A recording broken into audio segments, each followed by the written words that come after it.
Notre Dame recruiting fans, welcome back to the channel. My name is Brad Hughesby, and today we will be talking about the offensive side of the ball. Who are some prospects to know at quarterback, running back, wide receiver, tight end, and last but not least, the offensive line. So, Notre Dame has 9 current commits in this 2023 class, only 2 on offense. Those two, Cedric Irvin, running back from Southern Florida, and then Cooper Flanagan from the San Francisco Bay Area. You look at guys like Dante Moore, who I expect to decide by the end of April. You have guys like Jaden Lamar, who some people think is trending towards the Irish, and I'm about to pop on his highlight tape right here, 2021 junior season highlights. You have guys like Sullivan Abshar, Charles Jagish, big-time offensive line targets. Tight end is probably done. Wide receiver just getting started. Chauncey Stuckey is leading a revelation there at the position. So wild time. Tommy Reese, of course, holding things down as the OC. Big fan of him. Let's start with quarterback. It's the most important position, and they're in it for 2 good ones. Christopher Vecina, from Birmingham, Alabama, and then Dante Moore from Detroit, Michigan, Martin Luther King High School. Dante Moore, taking some Southern visits that popped up today. Florida State are going to get 2 visits from him. He wants to see some schools around the country. Christopher Vecina will be in South Bend that first or second weekend of March.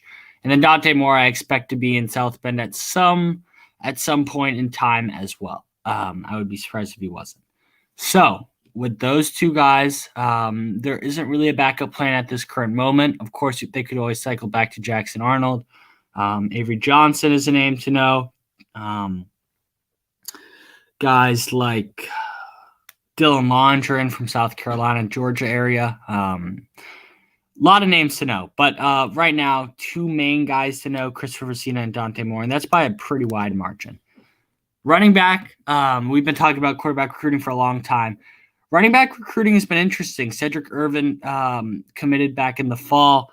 People haven't been sure if they're going to take 2 or they're just going to stick with Irvin. I think they'll take a second. And if I had to pick, I think Jaden Lamar will be that second. Jaden Lamar is from Washington. UCLA, Oregon, Michigan and Washington are probably the main other schools to know. Oregon and UCLA are probably the biggest 2 contenders.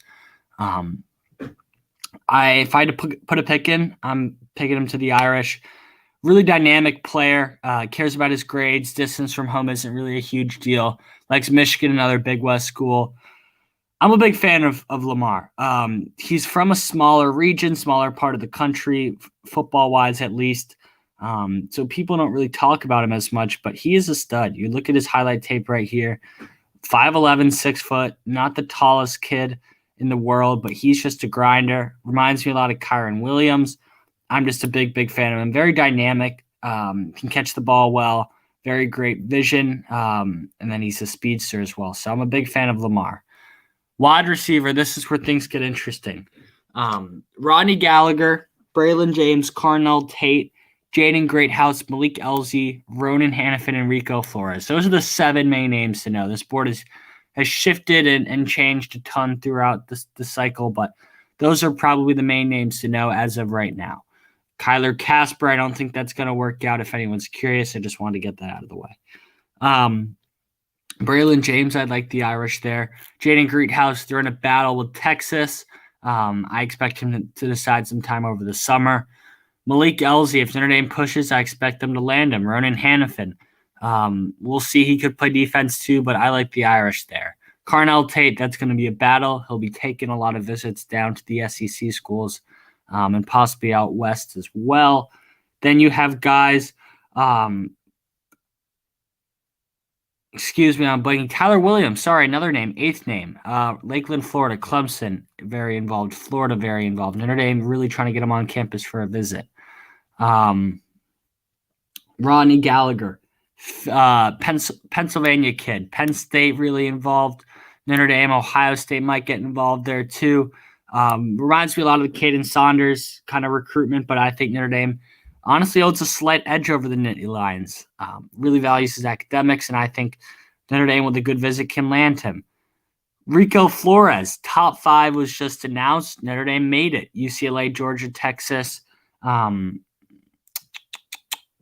other school were in that, but Rico Flores, I mean, newer name. Notre Dame made his top 10 a few weeks ago, and now making the top 5. I think he will take officials to all 5 of those schools. But yeah, I mean, Notre Dame in it for a lot of these kids.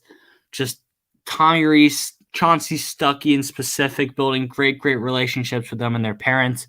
This is something the Brian Kelly receivers coaches didn't do as well. They didn't talk to them daily. They didn't text them daily. Chauncey is just incredible at this constant communication, and it's really going to pay off. So a lot of big-time names, but I think Notre Dame signs a very, very good wide receiver class. Tight end, I think you're done with Cooper Flanagan. Offensive line, a lot of names to know. Chase Basantis, Charles Jagish from Western Illinois. I think he ends up in Notre Dame's class. I expect him to visit sometime in March or April. Then you have guys like Caden Proctor, who I don't think that's going to work out, but if you never know, he wants to get on campus. That would be really, really big. You also have guys like Monroe Freeling from South Carolina, Oceanside Prep. Very, very high academic kid. Ohio State just offered him today, actually.